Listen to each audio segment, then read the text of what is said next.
We are Squawking Dead, a podcast pulverizing episodes of the Walking Dead universe. Sometimes we give you news, sometimes we make you laugh, but most times we go deep. It's good to be back, everybody. Yeah, because we make deep. I'm your host, David Cameo, and I'm joined by Cosmon09 Rachel Burt, and, of course, the woman of the hour, Sharon D, a.k.a. Blazy Gardner. I'm waiting for the applause. I wrote these notes. Let me see. When was the last edited? June 15th. It is now July 29th. I did not realize it was that long ago. So what most people don't know, the reason why we did this long hiatus, and now, hopefully you've seen the interviews we put out in the meantime with Jenna Elfman. That was episode 140. We recently put out our interview with Bobby Grace, a.k.a. Ranger Samuels from Fear the Walking Dead. That was episode 141. We just did that last night, right? I don't remember anything. Mm-hmm. Yeah. That was last night. Yeah, so the audio and the video is out for replay and all that stuff, so you can enjoy that now, and I'll probably include that in the blog too. But so the reason why we haven't done this episode is two reasons. Let's be real here. One, the actual reason is right around the 15th. I was closing on a new place, which you're seeing kind of in the background here right now. This is the podcast studio, which my wife says hates when I call podcast studio because it's the second bedroom. Then I had to do all these different things before I moved out, and so we were packing things up, etc. August 1st rolls around and we're like, we're not ready to move yet, and so we had to extend our lease, or not our lease, extend our current rental place for like another week.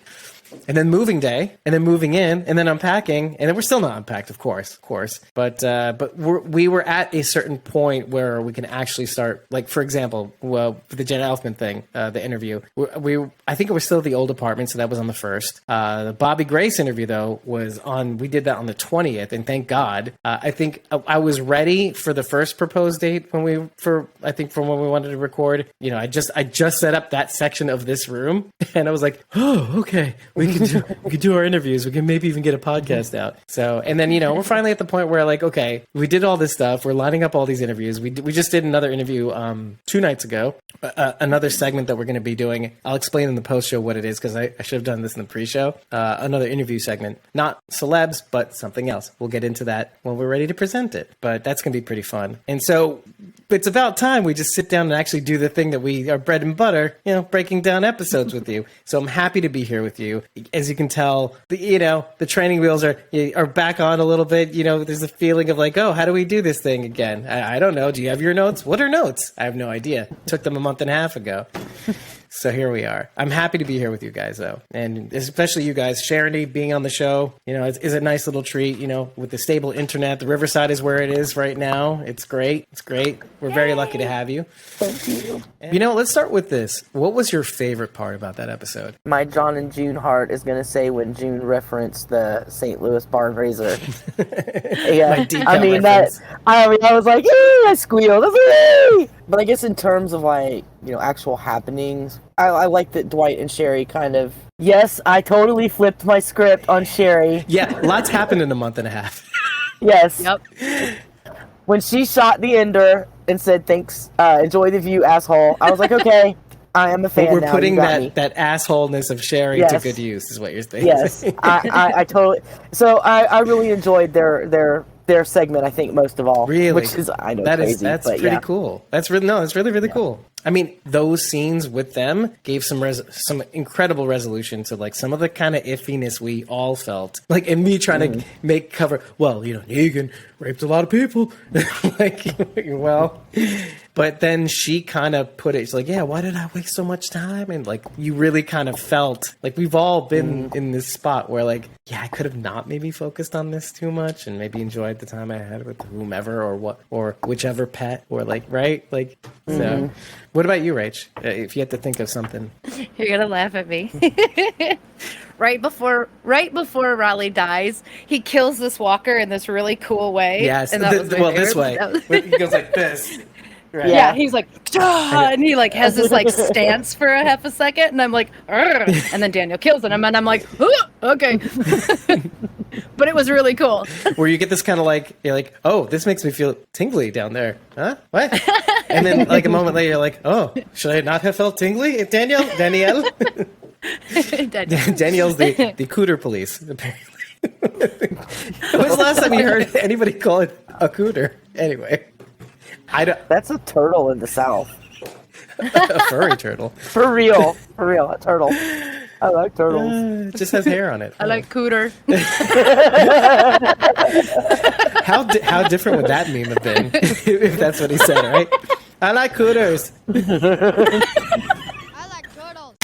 That would have been even funnier. And then he did the eyebrow thing. Ew. Ew, Skull Kid with your eyebrows. Ew. But now, Don't do that, small child. you know what's Ew. so funny? Like, okay, and think about how long ago that was taken, and now this kid's like this kid is a grown adult, like probably 23 years old or something now.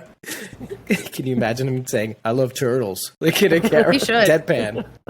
He should do it. He should do it. Same haircut, same makeup. Oh wait, what's my favorite part? I have no fucking idea. I felt really like almost crying, like when John is like, "Listen, little girl, you don't have to do this." And then the camera just goes right to his face. Goes, "I forgive you for killing my boy." And I'm like, I wasn't expecting that. Like, part of me was like, you know, it'd be really cool. Like in my head, like, you know, it'd be really cool is if they came up to him and said, you know, it isn't too late, and you are forgiven. I'm like, but they're gonna kill the fuck out of that little girl. And I'm like, but then I'm like, you know, when it happened, I'm like, I shook a little bit. I'm like, oh my god. And then June comes in and says, I forgive you too. And I felt like really, really like emotional. I was like, holy shit. But first, because they're acknowledging the fact that, like, you know, you just got a bad fucking break. And John got caught up in that. And then, like, by the way, having a month and a half to digest this season finale reveals a lot of things. Like, okay, you know, things like where John has said, you know, I'm not meant for this world. You know, us analyzing him in our live stream about, you know, what if Dakota was John Sr.'s granddaughter, right? Well, that theory doesn't matter anymore.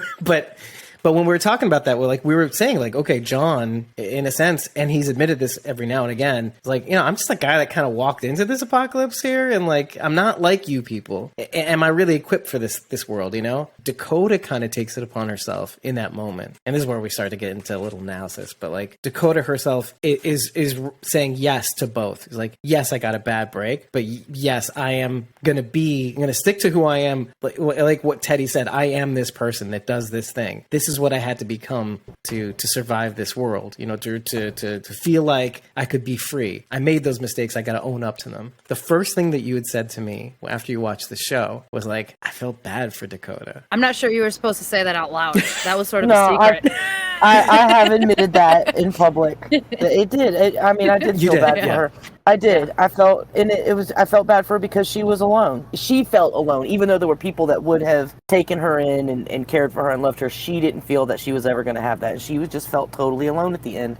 And that made me feel bad. I did feel bad for her. I'm still glad she's dead. Yeah, exactly. I'm still glad she's dead, but... You know what? She's with Madison now. June and her mom. June and Senior are better people than I am, because I'm like, I'm not forgiving you. Sorry. That's the beauty about that last scene, is that, like, she doesn't want your forgiveness. It's nice. It's great that was for us. That was literally for us. For our characters to acknowledge, okay, we get it. You got a raw deal, and what were you supposed to do? You're a kid who worked with what she had at the time, what little knowledge and experience that you had to try to get your ass out of the situation. I also want to point out that their willingness to forgive her saved them, because that's how they found the bunker that they ended up saving their lives in. Yes, agreeing with you 100% anyway. But like, the first thing that happened, I remember, was one of the two. Obviously, I think it was John Sr., because he came out first, shooting the gun out of Teddy's hand. That hit the thing on the floor right away. But what it was is exactly what it was when it gave them enough leeway with Dakota to be able to explain to her that Teddy isn't in it he's not doing this for you. He's not doing any of this. You're not in the equation. Only in as much as you're another key to turn as part of the nuclear sequence. Nuclear destruction sequence, whatever it is. I mean, even I was suckered by Teddy, right? Like, when you think about it, you're like, because first of all, okay, let's address this part, because this is going to be gross. But I love the choices, and I want to think that this is a John Glover choice, because I don't think the boys are daring enough to choose what John Glover chose to do, like with Zoe Colletti, like to kind of do the grooming thing, like where he's kind of all creepy and all on top of her and shit, right? Maybe. Can we talk about that? I mean, it's creepy. It was creepy. But it was like, it makes sense. It made me wonder if that's how he was with all of his victims back in the 70s. You know, that's how he treated them before he embalmed them. Right. I think that was what you were supposed to think too, right? Like you're supposed to be transported to like, oh, this is my old stomping grounds. And you know what? Okay, we have now the foresight of having seen a little taste of season 7, and which is good because then we can it further explains this behavior because it turns out that this bunker was where he took all his victims, most likely. But that's you can tell this is like him falling back into this pattern, right? Oh, another one of my victim ladies. Oh, come back to my bunker and, we'll do some embalming together. After you turn the key. Yeah. What was your your initial reaction when you saw like some of this behavior? Like, I think you saw a little bit of it in the car. And then like when you started seeing him grab her hand, like just kiss it. Like also at the beginning of USS Pennsylvania when they're in there talking to each other and he's like reaching out and caressing her face and all that stuff. Yeah. I'm glad that they gradually kind of eased us into this behavior because well, it's more layers for us to dislike Teddy. Like just when you think you can side with it, like you were saying, you're like, I'm buying it, you know. Here you go. Here's why you don't want to buy it. Right. So we're going to remind you that Teddy's actually gross and creepy. So focus on the gross and creepiness. Right. Because by the time, what was it? Is USS Pennsylvania still where we had the Cole interaction, or was that the episode just beforehand? That was the episode before Mother. So because by the end of that episode, you're almost really, really impressed with Teddy. Like he's just so smart. He's like, this is that. So then USS Pennsylvania comes around, you're like, oh. Or extremely lucky. Yeah. But he seems to know exactly what to say, do. Like his plan is working. I mean, he's like, oh yeah, obviously, Alicia, you're the hero. God, what are you going to do about it? There we go. Done. My plan it's working.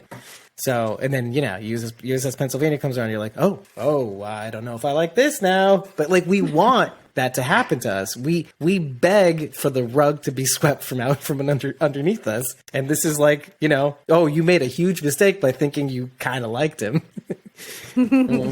It should have clued Dakota in that he was caressing her the same way he was caressing the corpse in Mother, so. Good point. And we still don't really know who that was, too. Like, it wasn't his mom. Was it one of his victims, right? This is like one of the other things we said. I think it had to be. Otherwise, he was taking a chance that there was even a woman in there. Right. What if he opened it and it was a dude? Father! I would really like to know what was cut out of the episode because I have seen a bunch of stills. Production stills. That were not in the show. Mm-hmm. And I did ask and was told that they couldn't talk about it, so. Oh, that's interesting. Do you think that may have been from reshoots or like at the time or? I think it's just stuff that got edited out. Maybe we'll have to wait for the DVDs. Shit. And that's like one of those things that I may want to get now.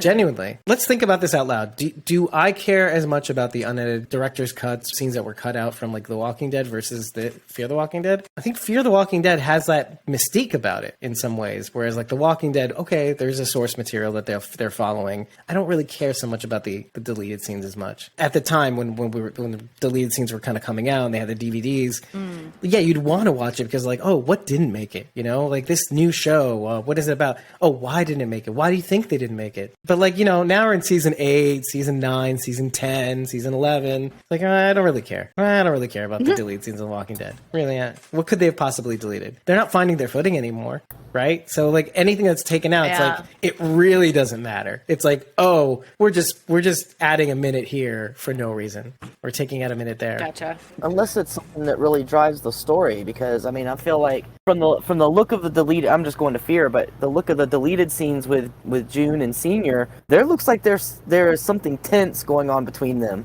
and like I feel like maybe that would have informed on the scenes later a little bit more, given us more insight into what they were doing. Because I'm not saying it's not organic, but it seems like they jumped to, hey, let's forgive her really fast. So like where did they go from being on the sub together to forgiving Dakota and Teddy? I see what happened in between there. Yeah, was there a discussion that was had? you're saying. Right. So the deleted scenes, to me, that does matter, because I'd like to know what the hell happened in between the submarine and then finding Teddy and Dakota. That little powwow that they must have had. Yeah. Like, okay, here's what we're going to say. We're totally lying. I want to see how Teddy and Riley made it out of the sub past Dory Sr. without being killed. Yeah. They knew we were coming. They knew. Well, I mean, I remember like when Daniel actually got Riley, he was saying how, oh, that's how they knew we were coming. It was this Raleigh asshole. So something must have made it so that Riley could get away in order to. Yeah, that's really. But they were already there. Like, right. Our group was there at the sub, and I mean, I don't know anything about subs. Is there more than one door? Maybe they just used a different door. I don't know. Probably was another hatch they could have gone out, but how did they get past everybody? I don't know. I just don't know. Nobody was left on the beach. They couldn't catch them after. I don't know. Well, and then when all the chaos started happening, I think people like I was gonna say Bridget. Like Rachel, just said, "Oh, fuck this! I got a kid. I'm going. I'm booking." So that's which explains kind of like why she was alone. It's another thing I kind of wanted to get to, but yeah. And so you're right. How did everybody get out? And where was everybody too?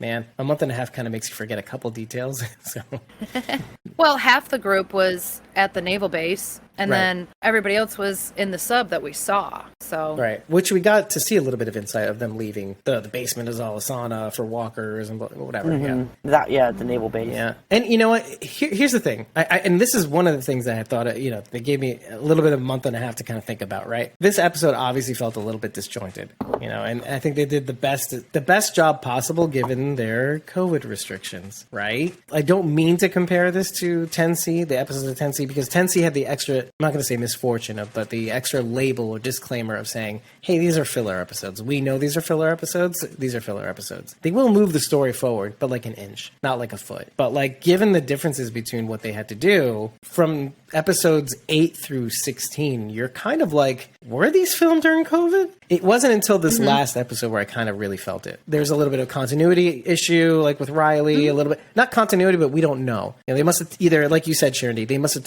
hacked this thing to bits, because it was already pretty long. Yeah, it was definitely longer. Or it's a COVID thing, and it's kind of like, oh, well, we could have done this a little bit better, but, we figured the audience was smart enough. Fuck you, we're not that, what is it, season 4?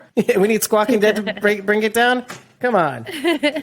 Which, honestly, if we weren't there, I wouldn't have understood what the fuck we were talking about, right? From USS Pennsylvania, I noticed an interesting little thing. We watched JD and Mother the night before last, and then last night we watched USS Pennsylvania and the finale. I noticed that Strand, like with Daniel, cost Morgan time. The difference is, with Daniel, Strand did it for selfish reasons. With Morgan, he was trying to save Morgan's life to keep him from going in the damn super contaminated... The room with all the yeah. But the outcome was even worse. He still made Morgan too late, and Morgan still didn't get there in time to save everybody. I just thought that was an interesting parallel with Strand in I guess it was season 3 with Ophelia. I don't really remember. I don't know the details on that. Okay, that's what I thought too. Okay. Yeah. I wasn't sure exactly which season we were talking about, but yeah, okay. I had a feeling you were talking about that. Yeah, too late to be with Ophelia, too late to, which is something, it's hard. It's hard to forgive Victor for that. Which I thought they could have mentioned maybe in Handle with Care. Like, just say, you made me late for this, and also, well, I mean, let's be honest, Madison also kind of made him late a little bit, which is why he was so mad with her. But she's not around to chastise. Ever. She's dead. She's gone. She's in the ground or in the air, whatever, dust, whatever, ash, right? She's one with the universe. She's ash now. Everything's ash. one with the universe. Listen, this is coming from a Madistan. I'm kidding. I know reality. Typical Morgan though, and that's the thing. Like, typical Morgan means, try as you might, you'll realize it too late, and shit's gonna happen. Which, yeah, speaking of you figuring it out too late, hey, how did you feel when Morgan said "I love you" to Grace and started kissing her face, mouth? Finally. Jeepers. I think you have a bigger reaction. Yeah, well, you can see in the reaction video, which I released a month and a half ago. Yeah, figures, right? Too little, too late. Yeah, Morgan. Exactly. Listen, this is why I like the character. Is just if he's nothing if not consistently late. Do you know your reaction mirrors exactly the way I felt about when Alpha was beating the fuck out of Daryl. Do you remember that? And I was like, I kept saying things about Daryl. I'm like, okay, roll eyes. Who cares? And all of a sudden, Daryl's like bleeding from his face, and Alpha's like just totally dominating this fight, sort of, right? And then I'm like, oh no, I don't know. No, I feel bad about everything I said previously. Oh gosh, like you see the sweeping pan shot of showing Grace, then Morgan, and then the gun behind his head. Like you're like, okay, chop chop. It's like let's go. Waiting for Carl to die. Come on already. Okay. Kick the bucket already. But for real, Grace, don't you want to wait and at least see where the bombs land before you kill yourself? You could be in a pocket that doesn't get hit. Again, let's go back to Daenerys. Wait and see what happens before you make this rash decision. Yeah. Right. Or you're saying in reference to Jon? Or yes. Okay. Yes. Yeah. Our earlier conversation that the unedited folks will have. Right. Yeah. Great promo. At ko-fi.com/Walking Dead. You can get our unedited episodes. What we say before the show, what we say and cut out between the show so we don't get canceled. And the post show, which basically consists of, Dave, I need to sleep already. Yeah. Anyways, yeah, I see what you're saying. But she says this on the show. She says, like, I don't want to have to live through this. That's one. But two, has she fully recovered from losing, her pseudo unborn child? And here's Morgan just totally enabling her with suicide. Like, he doesn't even go, no, let's think about this for a minute, Grace. Let's talk it out. He's like, no, let's say, okay, let's do it. I see his tired. Yeah, that's the thing. That's what got me. Like, I was more surprised by that. Like Morgan going, I keep doing, but should I be? Because okay, we see this throughout the season. Morgan attempting to do the same thing over and over again, and then he goes, no, wait, hold on, I can't keep doing this over and over again. Alicia, you're right. Things like that we would know. We'd put a pin in and say, when Morgan changes his mind finally. When Morgan realizes it's not all about him, and then getting that huge wake up call with Victor. Saying, you're always making this about you. It doesn't have to be all about you. And like, even if a guy is wrong, or like Victor is wrong about his motivations and why he ultimately kicked him into the horde of walkers, which I heard an earful of on Reddit. Like, only Morgan can get out of that motherfucking shit alive. I was like, okay, calm down. It's Morgan. Plot armor. Okay. Might be the one and only time Reddit agrees with me. Yeah, exactly. But in spite of like what it was, how shitty it was, all the shitty reasons Victor did what he did, he was right. And I think Morgan knows he was right. Like, after being told, it's not just about you. It's not about you. When a friend is an asshole, but they're still right about this one other completely different thing, but he's such an asshole you don't want to acknowledge it. Okay. That's what that is. Like, okay. Yeah, and I think Morgan recognized that, okay, like, when the bombs are falling down, it doesn't matter how you feel about a guy. He's still right. Like that's when you start confronting. That's like when you confront Bunker Jesus. Like when you don't believe in God and you're like, oh God, please save me. Okay, I'm going to listen to any sort of reason that came out of the last 24 hours. When it's coming down to it and you see the gun behind Morgan's head, you're like, is this how it's going to go down? Because we thought the walkers, and we thought he was bit in the last episode too. Right? He still may be bit, right? we don't know. I mean, it's not, from all intents and purposes, like, again, month and a half later, we still get a teaser into the next episode, season 7. I mean, Fallout has happened. It could still be like 70, like, within that time frame of when you can get bit and turned. He might turn and die in the next season. And then Grace is left with baby Morgan. Same name, different package. Mini Mo. Yeah, Mini Momo. Yeah, Grace is not happy about that baby being there either. Among all things, yeah. That's going to be interesting. Yeah, what's funny? You were the first to mention that, Sharon D. Like, I hadn't noticed her face initially, and then you had said it, and then I was like, oh, this is a whole bag of what the fuck. And it's not really all Morgan's fault or anything. I mean, losing her child, feeling like she's being dragged into a nuclear fallout, like after saying, I really don't want to be dragged into nuclear fallout. It's not for everybody. Well, that's really not Morgan's fault. It's nobody's fault that Athena died. Yeah, well, no, not that, but that she's alive, first of all, when she was ready to go and see her child. She doesn't want this replacement child. She still's probably postpartum and then postmortem and all the other diagnoses. She's like, we're supposed to be dead right now. For a hot second, I thought they were going to make her nurse that baby in the preview. I did too. Yeah. I did. I was like, oh man, she is not going to be down with that. What is the main thing, right? The main thing is like, oh, the baby's hungry. He's crying again, and then you see in her face, she's like. She looks up, she looks at Morgan, she looks down at the baby, she looks up at Morgan again. And I'm thinking the same thing. You're like, And that she probably is thinking, am I going to have to nurse this motherfucker? What the? But you know what? Let's go back to what we said just a few minutes ago about Morgan not catching a break. Grace. Now they're made for each other. But that's compelling to me. I like this, where this is going. I mean, I like it, not that I want it to happen. I like it because it's good storytelling. Like, you're really putting our people, not only through nuclear fallout. Okay, that's a whole sub-layer. But like the top layer is kind of like, oh, you thought we were done with the torture porn? No, Grace, you don't. Not only lost your kid, you have to deal with this kid and a guy who wouldn't kill you and kill himself. You know, everybody's angry about that too. So here we are, and I'm eager to kind of see how she deals with this. Because even I remember like in the beginning of the season, we had like thoughts about June leaving the dam, and then Grace might turn out to be like one of the like a leader type, right? And now I don't know how to feel about that. Or is this the path that she takes to become a leader? Maybe it could be. I don't think she's ready for leadership right now. No, but you know, this, yeah, she might be going down that path. Replace Athena with a bunch of other humans as her children. Fill the Athena gap with all the other people. Or the found children too, maybe like Addie, Max, and Dylan, right? And all the other children from which it's funny because you know we've watched like season 5 and season 4 for evidence to try to gather up clues and trivia and all that stuff, right? And if you recall season 5, there were a lot more children than Annie, Max, and Dylan in that field right before right when they see the helicopter go overhead and they hit the deck, and we don't kind of see them again. We don't see any of them after Virginia takes them all at the gulch. Not a whiff. I mean, the most that we get are the office dwellers who make it to the dam, but that's it. Which I'm sure that had a lot to do with COVID restrictions too. Like why have those extra ancillary characters if you don't have to? Right. I'm 100% certain. We all know Tessa's taking care of the kids somewhere. No, we don't. Yes, we do. They're at the caverns. Yes, we do. They're Spoiler. at the caverns. That would make the most sense. Wait, wasn't that? Wait, hold on. Isn't the caverns the Uncharted? Well, we don't know. We don't know. The Uncharted piece that like, oh, we didn't chart the caverns, or no, that was the lodge, right? Right. The cabin. Caverns were on the map. Right. The caverns were on the map. That's where Daniel sent Grace and Charlie when he thought he was sending them to the fishing cabin.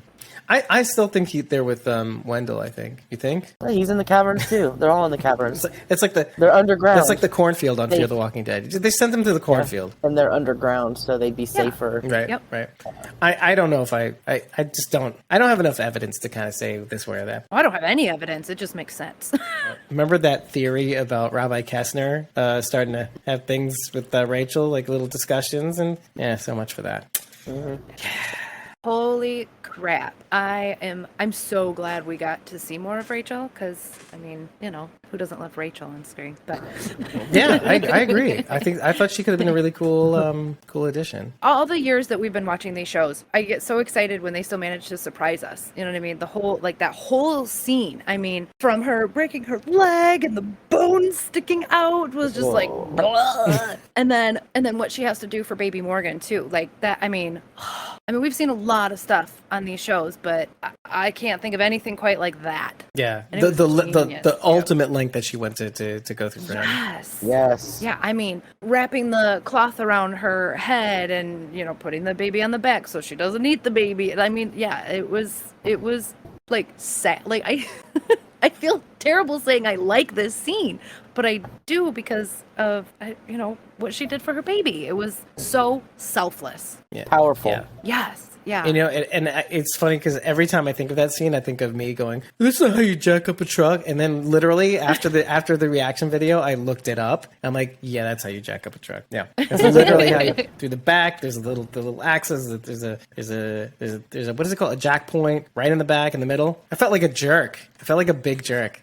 However, you do not leave your leg under the truck while you're jerking on the wheel. You don't put your shoulder under there and try and heft the car up yourself while you're taking the Also, that's not gonna work, Rachel. Another cover is why do our characters have to know everything about everything? So I'll give it to her. You know? Oh, I mean that's just common sense not to have your leg under the truck while you're pulling the tire off.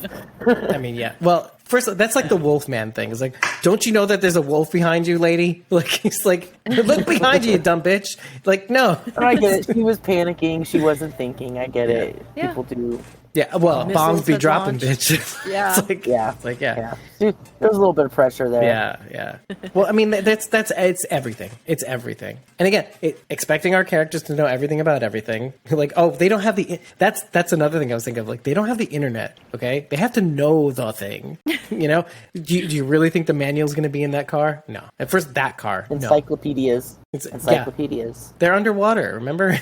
Anyway, You'd have to figure a lot of things out in the apocalypse. yeah, you know? you literally have to know things to make it this far. It's just that you see this from your vantage point. You're seeing her put her shoulder underneath the wheel to really get in the wheel well, and you're like, yeah, this is how things go. This is how things are supposed to go. Right? Absolutely. Sure. I'm sure I've done something equally as stupid. It's a lot to take in for the first scene and what she feels like she has to do to get this done. But I will say one thing: it does kind of call back to the first episode because you're using Rufus to find Morgan both times. And this is one of those insights I figured out after a month and a half. I'm like, oh yeah, Promise me you'll find someone. Right. That's what it is. Can I just say I loved those cutaway cards once I figured out what in the world was going on, because they were very confusing at first. Yeah. Partially because we watched a pirated foreign version because we got it early because it aired in Europe.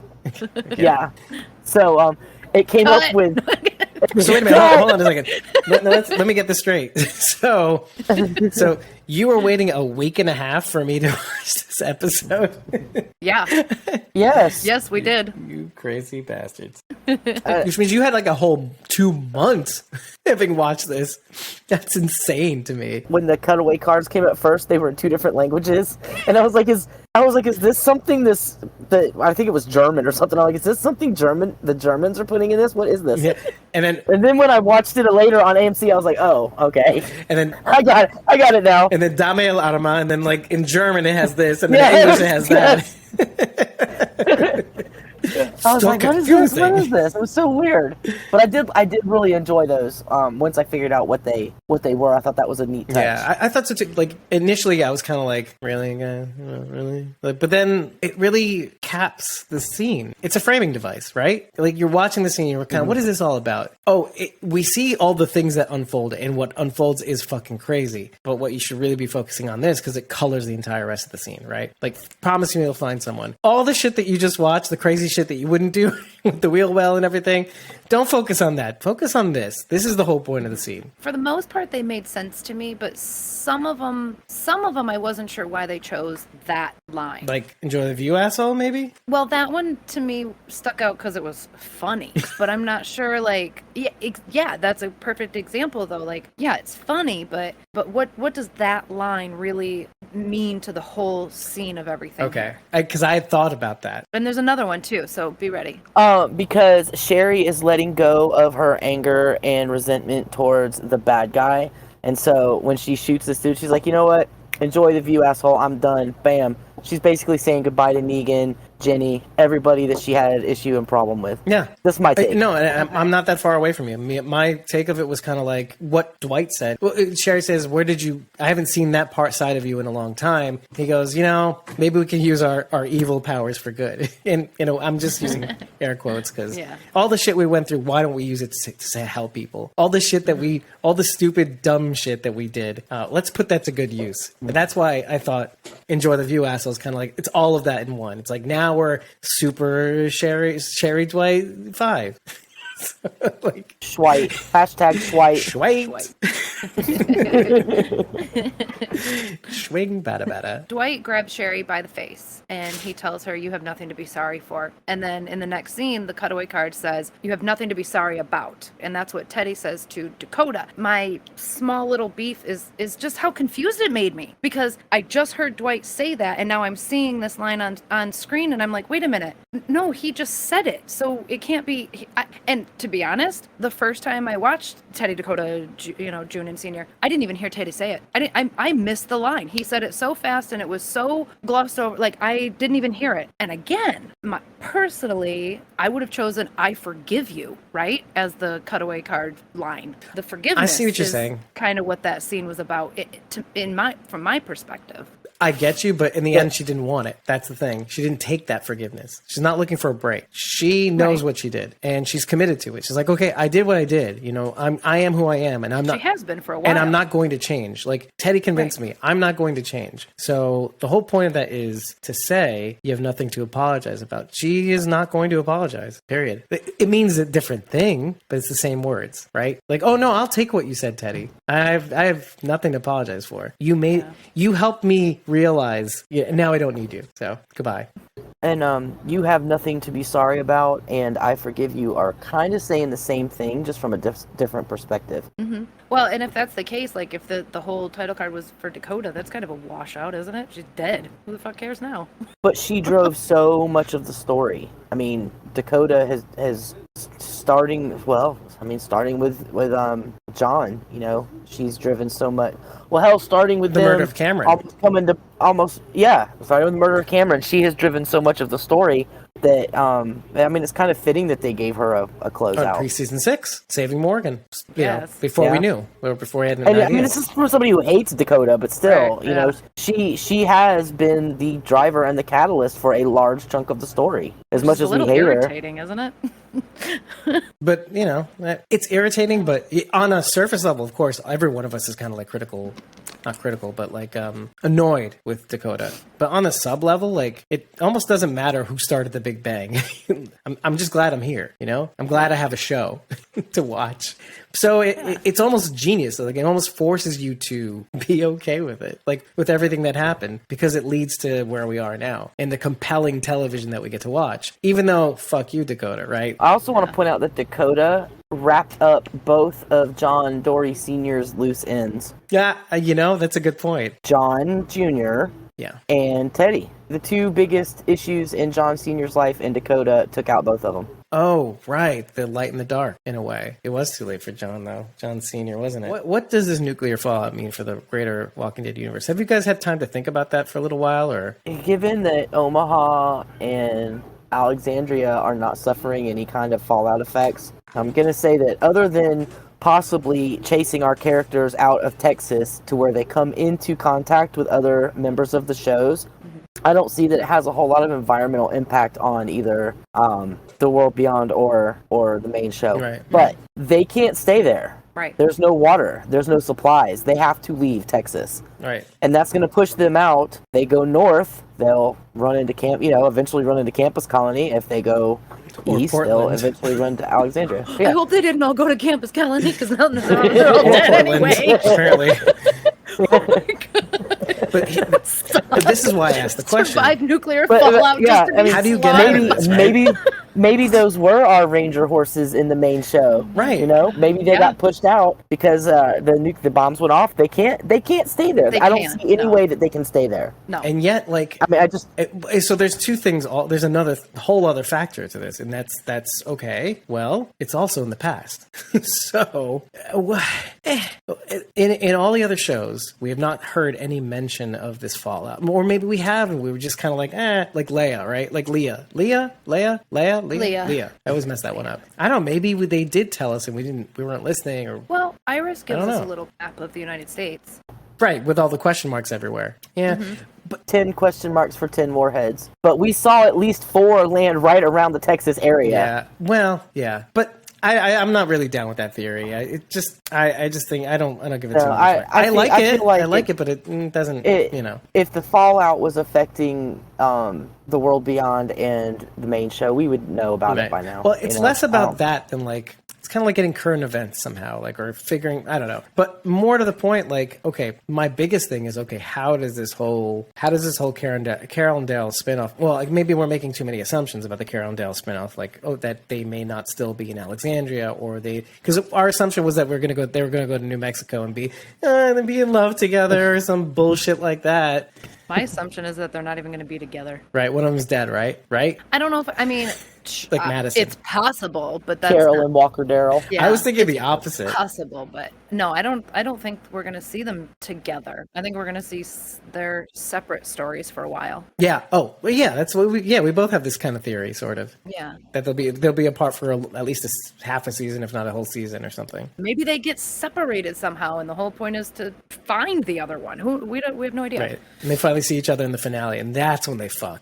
Oh, and then they have that reunited moment like they did in season 5 in the woods. Ugh. Oh no! But then a bullet whizzes out from nowhere and shoots both of them, like with the same bullet. It's Morgan. He missed himself in Grace, and he has a big sniper rifle in the back of his head.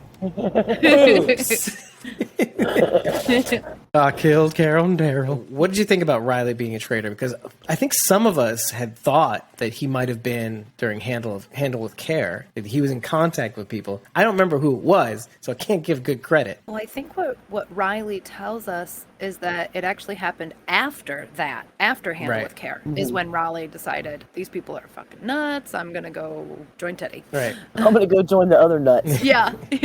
Does it strike you as not fitting his character, though, also, when you think Riley? about it? Yeah. Did we really know enough about his character? Well, given the kind of asshole that he was. Well, yeah, he was an asshole, so... Yeah, he was an asshole that said, hey, you know what? Let's just kill everybody. I'm good with that. Mm-hmm. As long as I'm okay. Yeah, I mean, because I'm sure he was like, oh, I'm one of the ones that don't have to sacrifice myself. Well, now, how many of you are sad about it, though? Because I think you are, Rachel. You're like, I kind of stick around a little longer. Yeah, I'm sad that Raleigh and Riley turned out the way that they did. I was so wrong. So wrong. Similar sounding names.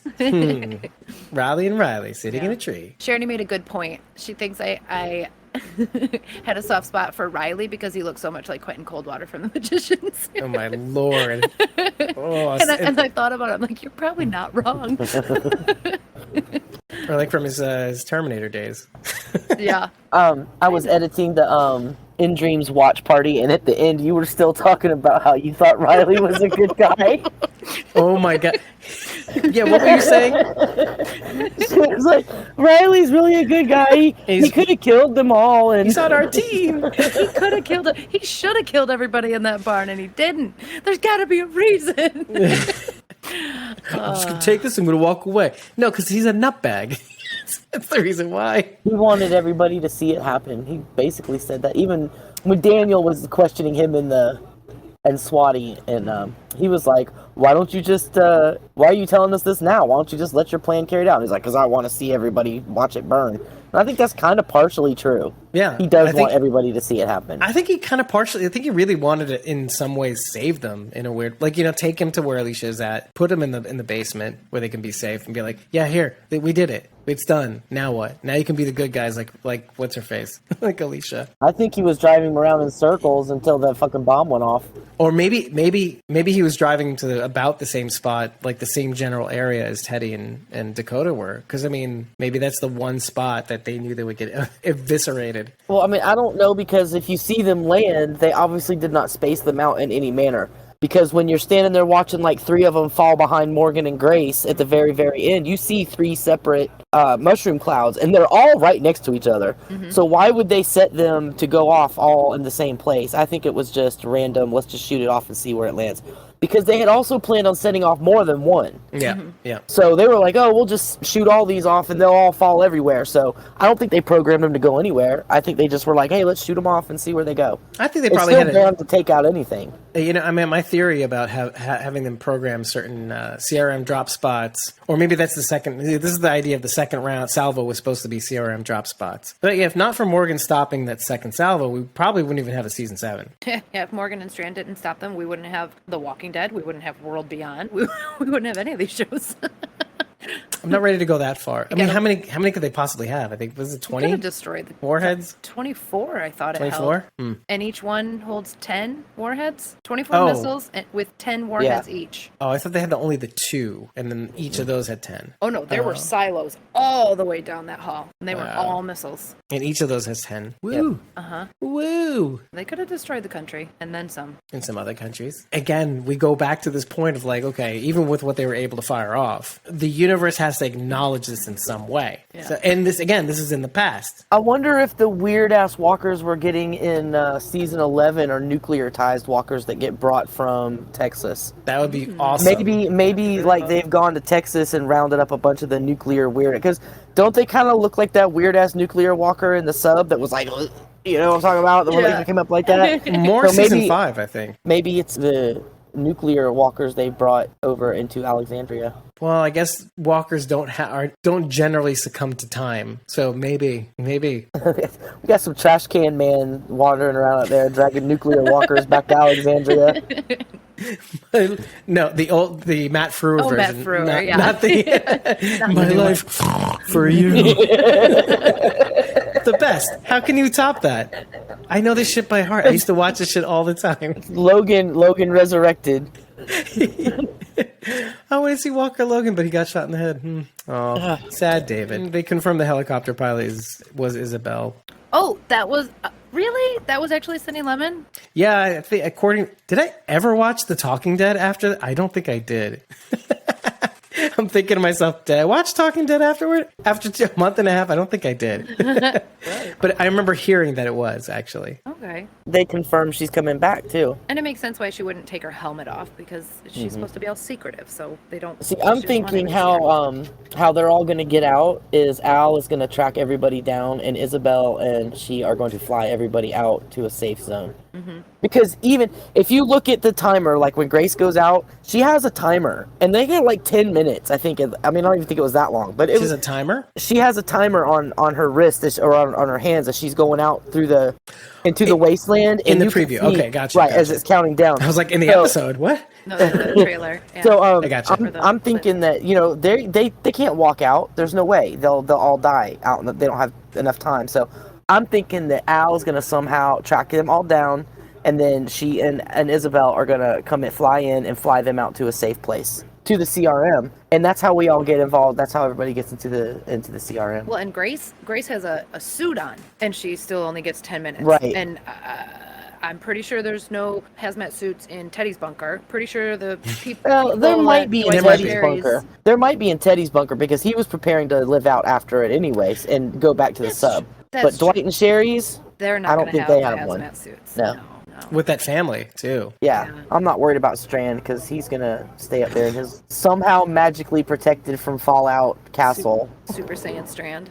Yeah, Super Saiyan Strand 9. His lair, his evil lair. Let me tell you, I said the thing that I felt was very powerful, right?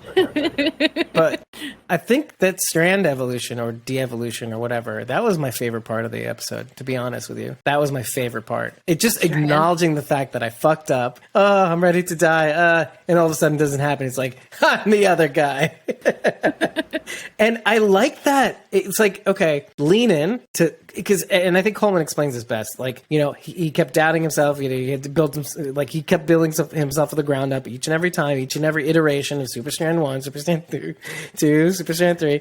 And then every time he doubted himself, he realized, the thing that got him out of the original jam, that was what he had to be before, Which also makes me a little worried, because it's those people that, okay, like, remember what we said about John? And in a weird way, if Victor realizes, I just have to be who I was before the apocalypse, like John was, like, okay, I'm just this guy here, and I'm now this guy here. So does that mean Victor's days are numbered? I don't know. They're like, okay, what does that mean? You can't be the same person you were beforehand. The same exact person, this con artist. I don't know. Can't he though? I mean, I could see him turning into somebody like Teddy. Not quite as extreme, like not trying to kill everybody, but convince them. He'll convince everyone through manipulation. I got what so you're saying. Yeah, you can be the same thing, but it actually works. Yeah. So like when Teddy was trying to do it in the past, it was like, this isn't working. But in the apocalypse, like, holy shit, everything's lining up just right. Yep. So in other words, everything's turning up Strand. Like everything's turning up Millhouse. Yep. Yeah. Chaos is a ladder, right? Mm-hmm. Chaos is a ladder, and all that matters is the climb. Yep. Where's that from? Game of Thrones. Oh, okay. Well, there you go. All right, so we're covering the Game of Thrones. This is a wrap-up show. No, but yeah, I don't know. What do you guys think of that scene, that whole evolution? I was glad to finally see Strand just admit who he is. I mean, just embrace who you are. Be bad. You're bad. Just be bad. And he finally, stop trying to be this person you think Alicia wants you to be, because you're not that person. You're not. So stop trying to be. So I am very excited to see bad guy Strand next season. I hope he's as bad as I imagine him to be. Strand wants to be bad to build something. You know, like he even said, I want to have museums and music and good bourbon. He wants to build. He wants to build something. He's not setting out to destroy it, which is where he's different from Teddy, because Teddy wanted to just destroy everything. Right. Strand he's gonna build. Strand is going to do the wrong. He feels like he's going to do the wrong things for the right reasons. Yes. Yep. Right. Which is another echo from this whole season. It's like, Dory did the right things for the wrong reasons. Dory Sr. did the wrong thing for the right reasons. June. Anyway, but still. So I have to say two things to that. Definitely love what you both have said. To Rachel's point, I feel like Strand, the top of that building is going to have a big sign a la Back to the Future 2 that says, instead of Biff's, it's going to say Strands. Strands. Yep. And then in small letters, and Howard's. But because, Strand's a nice guy, Vic and Howie's. Everybody has to wear Hawaiian shirts, Cuban cigars, good bourbon. I feel like I had to say that because I think it's in everybody's mind, but they needed like a distiller. Like, okay, this is what it's going to look like. But to Sharondy's point, that's exactly how I feel. I think Strand, I'm a Strand Stan, in that I don't think he's a bad guy at all. I think he just feels like you said, Sharon, he has to do, unsavory things for the right reasons. If one of those reasons is to save himself, like he says in this episode, okay. And you know what? Is he wrong? Maybe with Sanjay a little, because we were all kind of frustrated with Sanjay, but then he went a little too far, right?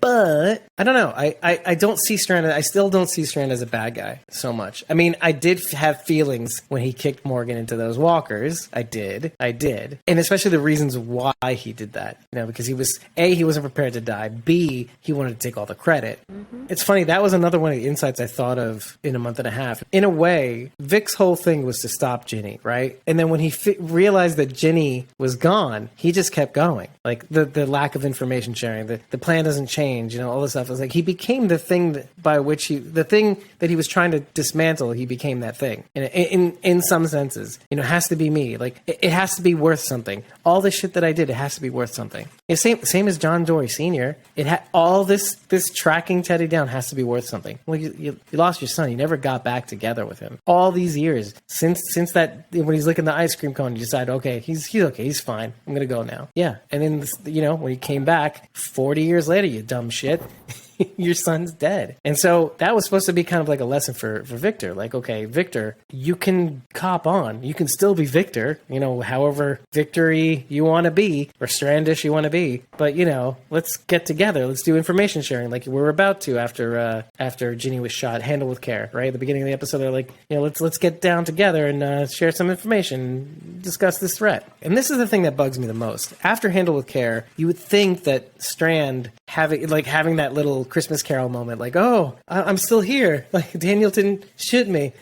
Merry Christmas, Tiny Tim. Like, you'd think he'd have his, a change of heart. But what is it that gets him to kind of keep going? What gets him to change his mind at the end? Is it? Yeah, I remember now. It was when he says to Morgan, Alicia radioed me, but she really wanted to talk to you. And I think that hurt him the most. And I think that's very compelling to me. It says a lot about, it says two things, okay? What we thought and we loved about Alicia and Strand having this kind of relationship, and this kind of like, okay, I was your mom's friend, but now I'm going to take care of you. And it turns out Alicia takes care of him more often than not, right? But that's still, typical. But then knowing that Alicia has this relationship with Morgan, not Victor, well, that could have maybe some potential cool shit coming down the pike with season 7, like how there's kind of like this jealousy, right? Like this relationship that was supposed to be his is now Morgan Morgan and Alicia's, technically, sort of, whatever. So I kind of want to see how that comes out. And that maybe is the reason for him breaking a little bit bad, or, or being himself, as Rachel would put it. It could be, it could be a reason, but it's not a good one. No, it's a terrible reason. But like for Strand, it's kind of like in a way, okay, why did he stick his hand in the fire in season 4? To save Alicia. When the dam was burning and Madison's leading the horde away, the oily walkers were on fire. That's how he he was saving Alicia at the time. And then he thought, oh, maybe I can be good. Now I can look at this hand here, and as a reminder to be good, because I have people that I can lose, right? Like I don't want to lose them. Okay, now we fast forward to be like, I do all this shit. I be good. I'm like this good. I risked my life. I did my own plan. I forced my best friend to be away from me so I could do what I need to do for her. I mean, for us. Sorry, Freudian slip. And then this is what I get. Hey, can you tell Morgan blah blah blah this plan? Fuck you, Alicia. I'm doing all this for you technically, but I'm not for you, for everybody, right? So, you hear it in his voice. It's like, I did all this good shit to be for my, to be with my friend, and this is what I get. Fuck this. And this is the Dakota problem, right? How do you tell someone who's had to survive, who's had to scrape and manipulate to get what he wants, how to be a human being, right? This is why I love that. So I'm so compelled by where Strand can go, because he's not, he looks perfect. Okay. He's got the swag, he does look but he's perfect. so not. He's so not. And this, it shows so well in the last 2 episodes. You're still like pissed at him. It's like, Strand is a bad guy. Strand's always been a bad guy. He's a bad guy who pretends to be good. Even when he was saving Alicia, in the back of his mind, it was, I'm going to save her and everyone's going to think I'm a hero. I think it was for the recognition. It was always for the recognition. But I totally get why people love him, He's a likable, funny character. One of the things he mentions is the St. Christopher medallion. Howard makes a big deal about pointing it out. And it's almost as if when he survives, he just doesn't give a shit about it. And it's not really the medallion. It was really all him. And there's also like little things, little texts and things, little reminders in the background in Howard's place, like the Alamo, like remember the Alamo, which is really like to remember the slaughter, remember what happened here. Yeah. I feel like that may be also like a foreshadowing too, like, right? Like remember what happened, like let's say like at the dam, right? Remember that slaughter, and so this is why and maybe I'm seeing only what I want to see. No, I am seeing what I want to see because it's hard to accept. I don't know about you, but it's a little hard for me to accept a fully like a bad evil guy Strand. It doesn't sound like who he is. Strand did what he did to survive, and you could see throughout all 6 seasons at least, and even like especially the initial ones. He had a love of his life, and he had to he chose poorly in that department, and even though and he had to choose himself because that's all he knew. You can't get high on your own supply, right? So, like I said, he is entertaining to watch. I just wouldn't put him on my team. Yeah. Oh yeah, no, 100%. Yeah, it's funny. As much as I say what I say. Like, yeah, I wouldn't put him on my team. Like, right. I need some sort of predictability here. Right. So you want to be able to count on somebody, and you can't count on Strand. You just can't. Even if he says, "I'm going to do this," if something better comes along, or he sees a different opportunity in between, he's going to take that. This is my big beef. Okay, specifically Dakota. Okay, she's standing there, the thing hits, we see it, she burns to a crisp immediately, and then we see the gust of everything come at her. Okay, that's cool. Nobody has a problem with that. Then we see Morgan and Grace, and the same thing happens. It hits, boom. Somewhat. Why didn't they burn to a crisp like Dakota did? That landed way closer to Grace and Morgan than it did Dakota. Well, I think they also had geographical boundaries, though, too. Unlike Dakota. Dakota had literally a front row seat to that explosion right in her face. So that flash. So what happens when a nuclear bomb hits, everything in visual distance instantly gets just disintegrates. Now the thing with Riley and Morgan and Grace is that there were objects in front of them. Dead terrain, yeah. So you see the brightness, because the brightness is all encompassing. You will go blind if you see a nuclear explosion, even from far away. It takes the brunt of the impact. Yeah. I'm not saying that they're the same distance either. By the way, I don't know. Cameras do this funny thing, if you're zoomed in, but you're close up, it does funny things to background objects. Yeah. So all I can say is, I guess that's how it's supposed to be. Well, absolutely.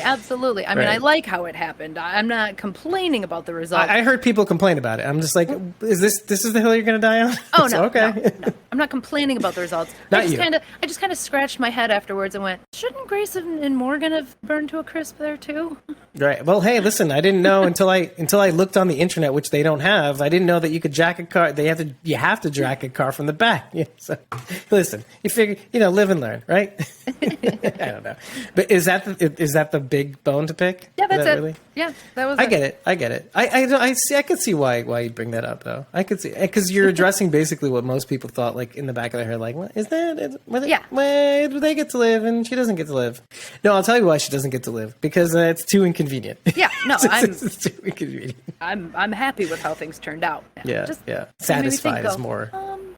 Yeah, I get it. Things that make you go, Yep. And today's things that make you go, Yeah. Oh, and then explosions. And then the Riley see Walker Riley. We see it land and everything, and then you see like burnt crisps of grass in front of him, in front of him. Yeah. It's burned.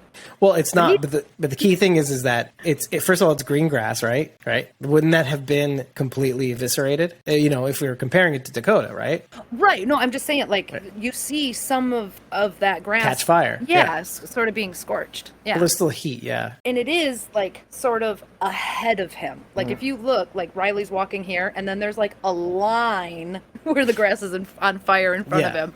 Yeah. I feel like this one line, and I made note of this, like that one line where he says, "And despite the critics, I'm still here," was like a big middle finger.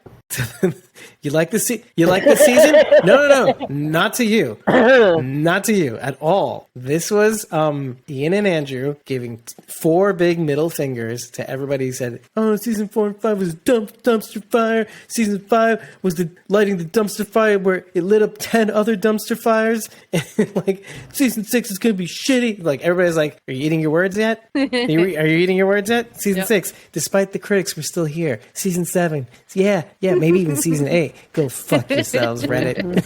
/r/Fear the Walking Dead. Go eat several thousand dicks. Did you feel that too? Like at the time, because at the time I'm like, oh, that's Ian and Andrew. Oh, I see it. I see it right now. I see what you did there. Yeah. 4 and 5 were necessary to make us care about these characters. We had to build a relationship with everybody to make it matter when shit went wrong in season 6. Yeah, I think everything that happened in season 6 would not have been as possible without 4 and 5 at all. If you didn't care about 4 and 5, season 6 gave 4 and 5 so much more relevance. Mm-hmm. We've said this before, but I'll say this much. Oh, I was going to say something profound, of course, to me. Dave is tearing in. No, so I drink because I know things. I drink and I know things, right? I got it, right? A great man once said, da-da-da. Oh, really? Who was it? Me, just now. Yeah, just now. Exactly. I'm short, too. Okay. Sure, so... Yeah. No, I was actually going to say, so nothing says that better. Like if you're not convinced, HJM Edits actually came out with a recent video edit, like a music video edit, combining all 6 seasons of Fear the Walking Dead. And what I've noticed was really cool. And like, of course, I noticed it initially because we're breaking shit down. We noticed cinematics and all. Like, but when you watch this music video, even somebody, the harshest Fear the Walking Dead critic of seasons 4 and 5, maybe even 6, won't deny that there's such a drastic change in the filmmaking in seasons 4 through 6 with Adam Sushitsky. That's staying in. I don't care. And Haliludin Troutman. Remember that first episode, that scene with baby Morgan and Rachel, that like sort of pseudo nativity scene. Like the way they blocked scenes was incredible. You didn't have as many of those on the original seasons of Fear the Walking Dead. It's not a knock. Like you will appreciate the first 3 seasons cinematics as well in this video. So now I get to link it. But I suggest you watch it because it really catches you up emotionally to all the shit that these people have had to go through to get to this point. And you get to hear Madison say, "Go fuck yourself," or "fuck you," or something like that at some point. Do you catch the name of the kid? Do you know the family that Dwight and Sherry crashed and used their bunk? Yeah, Brigger, right? Did you learn the etymology of that name? Mm-mm. Oh, okay. Well, Tyrion Lannister for the win. So it's a Celtic Irish name, and it means mighty. Mighty or might or power. So I don't know. And Brigga Dune is also one of the movies on John and June's request list. Yeah, nicely done. Swooping in there with the complimentary fact. What does Dune mean, though? I think was it dance or mighty dance? Oh, a place that is idyllic, unaffected by time, or remote from reality. Oh, but that's the literal place. Okay. Also, shuts, closes, blocks, obstructs, joins, clasps, closes, or ends. Well, I mean, that is what kind of just happened, isn't it? Right. Yeah.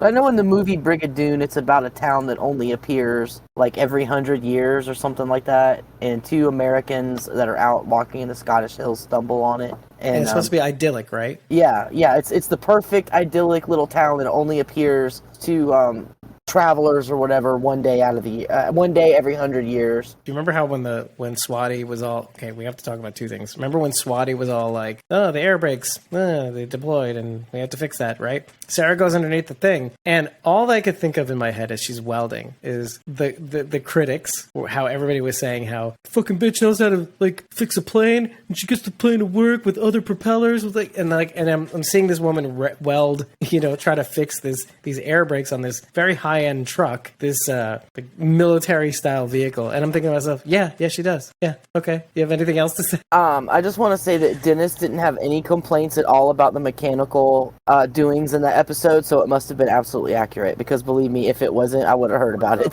Talking about the air brakes or the airplane? The blowing out, when the air brakes blew out and all that. Yeah, Dennis didn't have any complaints about that. So I know they were absolutely accurate, because otherwise I would have heard all about how wrong it was. You know what it is? I think it's partly people going, "Oh, I thought she was in the Marines. Oh, what was she doing in the Marines?" Okay, now you know.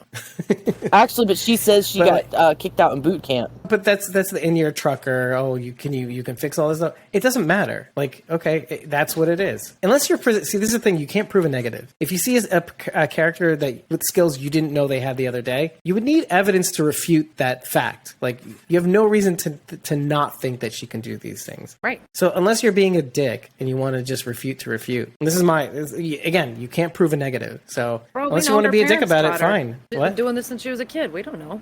Exactly. And even you don't even have to go that far. But yeah, sure. Why not? How about Charlie taking out Riley? That's a good point. Having that come around now. Like, everybody knows now. Here's the thing. This may have been the thing that Alexa was mentioning, her favorite scene, I think. Well, let's talk about, why do you think that is from your perspectives? Charlie avenged her family. Saved Charlie got to take control, be a little badass. Mm-hmm. Well, she was going for his weapon. That's what she said. He was going for the weapon. Gun. Yeah, she protected everybody. Yeah.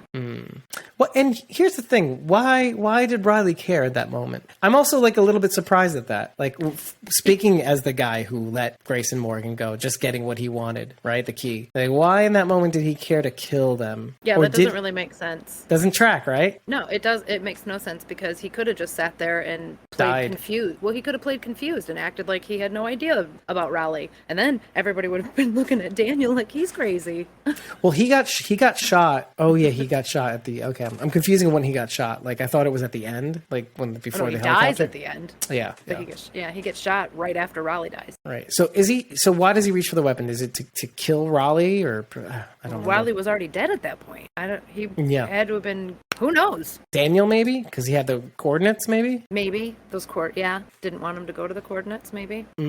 Okay, because he hadn't said them out loud yet. Essentially, they were all in here. Well, they weren't. Didn't he scratch him on? He scratched him on the wall of Swati. Right, but they didn't know that. Right.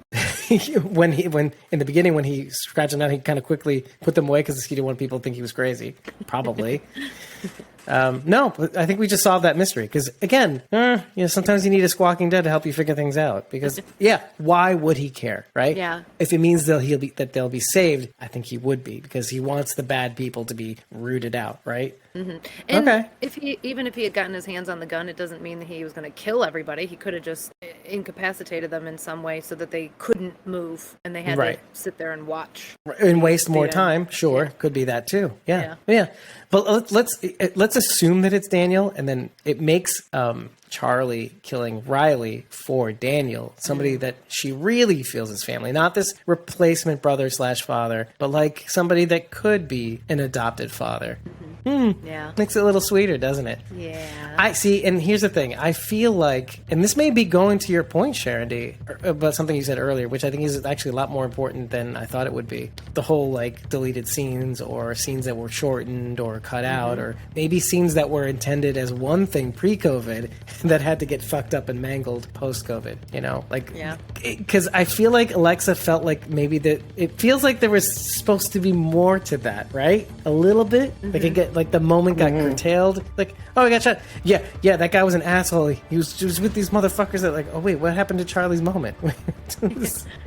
There is one thing I wanted to bring up before we even think about getting the fuck out of here. What was the one thing that we said was strange when it came to Leah and Daryl? Is them not kissing, right? Or like there was a general like, come hither over the couch, like come here, like we're gonna have sexy time now, and then whatever. But one thing that was very surprised and I was very like pleased to see and appreciate, like among all this COVID stuff and COVID filming, Dwight and Sherry kissing, like a lot, and then Morgan and Morgan and Grace kissing a lot, like sucking face. And I was like, that's interesting to me because I was complaining that Morgan's gonna die having never said that he even likes Grace. Because it was because of COVID that I was thinking this also. I never really got to say this out loud. But to know that we got these scenes, I'm more appreciative, actually, that we got both. We got Dwight and Sherry having this exasperated, what the fuck was I doing? What the fuck was I doing? Yeah, I know, Sherry, right. What the fuck were you doing? We've all been thinking that. And then like... It was good to see. It was just good to see. Now kiss. That's your kissing.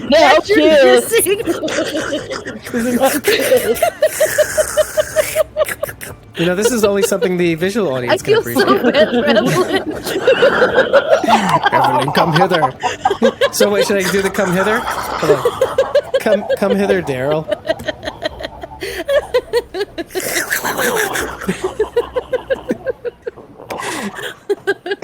Is this why we're not having kids? Because you're doing it wrong, apparently. Well, thanks for stating the obvious. Oh my gosh. And with that, everybody, thank you for joining us. If you like what you heard, head over to ratethispodcast.com/squawkingdead. Leave a comment. Leave slurping noises in word form. 5 stars and eggplant is all we need to know, though, that you love us. However, we'll take more. Leave your comments. Tell us what you liked. Tell us what you didn't like about this episode. Use it as a form of means of communication wherever you will be listening to podcasts from. If you watched it on YouTube or Facebook, still head over to ratethispodcast.com/squawkingdead. Leave us a rating. That it really helps with visibility. And hey, if you really like what we've been doing, head over to ko-fi.com/squawkingdead and just follow us, because if you want to get in on the next episode, to be in the chat as we record, to guide this conversation, you can do so. You will get the link to join us during our recording sessions, because as you know, we do pre-record for your benefit. Trust me. When these recordings are over, you will get the unedited episode recording right after we're done, which means you get to see all the things that don't make the cut. And sometimes it's for good reason. Make sure everyone is following Lazy Gardener and myself. Oh, yeah. Make sure you watch out for contests, caption contests, Photoshop contests, all that kind of stuff, because you could win yourself a free subscription to coffee.com/squawkingdead. Right. And what is that? It's a means to get behind the scenes info, our unedited episode recordings, our ability to join us in recording sessions, also like little perks like our ringtone for free. And actually, we've been having some really good discussions about rolling out tiers. One of the tiers is which is going to be pretty cool. We'll talk about it in the post show. So if you had the unedited recording, you would know what we're talking about. So levels of perks, some of which are going to be pretty major, especially in the top tier. We hope you take advantage of those when they come out. And if you do listen to this unedited recording, you're going to get to know what that we're talking about really soon. Just follow us. You'll be in the know for when that stuff rolls out. I've been your host, David Cameo. I'm joined by Cosmo09, Rachel Burt, and of course, Sharon D, aka Blazy Gardner. Follow them wherever podcasts are still. No. Well, they have their own links in the videos and descriptions. You can follow them there. They have their own coffee account. So if you like what they're doing with the trivia, the caption contest, please, please, please spare a thought and a penny. Toss a coin to your bitcher. and support what they do. Make it happen. They'll have better prizes and cool things coming out. It just makes it so that they can do cooler things. And at the very least, follow them there too. ko-fi.com/BlazyGardner0150 and ko-fi.com, you guessed it, /CosmoMom09. Also, stay tuned for trivia coming up sometime this month. We haven't set an exact date, but we will be having a TWD and Fear the Walking Dead trivia game coming up sometime in August. And if you want to get to know it first, you should be following Blazy Gardner on social media. That's the nexus of all things. Giving you the scoop. I'm looking out for you. Thank you for joining us on this ride for Fear the Walking Dead Season 6. I think it's been such a great one, and I cannot wait to rewatch it at some point. At some point. Not this point. It'll be a while. It'll be a couple years. I cannot wait to see what Season 7 has in store. Hopefully hopefully there'll be enough time in our watches so that we can actually cover some of the trailers that dropped. If we wait long enough, we can get as much as we can done at the same time. And guess who will be joining us? None other than, you will never guess, Meg the Geek. Good things in store. We'll see you in the next one, and I hope to see you very soon. Probably in the next interview, which will be coming out soon, I hope. Take care, everybody. Have a great one. We'll see you very soon. Good night.